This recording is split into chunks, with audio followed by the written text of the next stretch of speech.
understanding of the optimising irrigated grains chickpeas work at the moment, chickpeas have been included because they're not a traditional irrigation pulse, but they do use a lot less water, so in these high prices they could become quite a viable option. Damien, what are the research that you're looking at out here? We've got a couple of trials out here, and we do have some sister trials at Griffith as well. The one we're standing in front of at the moment is a inoculation trial. So we're putting chickpeas in here. We haven't grown them before, so we're demonstrating that it's imperative that you actually do inoculate them with the correct rhizobia to actually get them to perform. So we've been doing a bit of a comparison using the granules and different rates and seeing the effect they have on nodulation. And another treatment is also seeing if we can mimic the inoculation contribution of N by just simply putting on some urea at different stages.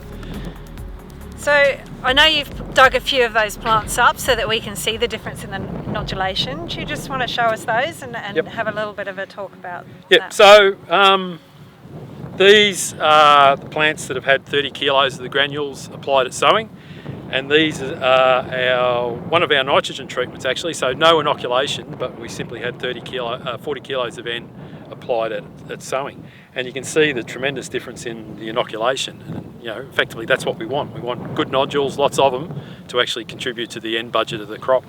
I know we're also looking at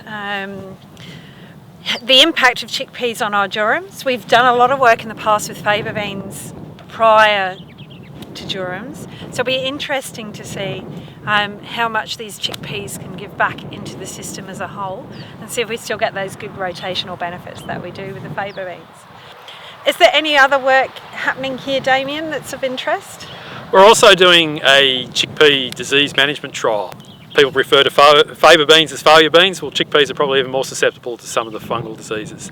So we've got a small trial looking at a couple of different varieties with different disease ratings, and looking at a cheap option based on a sort of chlorothalonil program versus a expensive option looking at a Veritas plus Aviator fungicide program.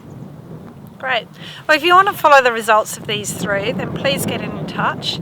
The research here that we're doing with Far Australia has a linked project where irrigation discussion groups allow you to become much more involved in the research. So please reach out and I'll sign you up to your local irrigation discussion group. We'd like to thank GRDC for their support of this project,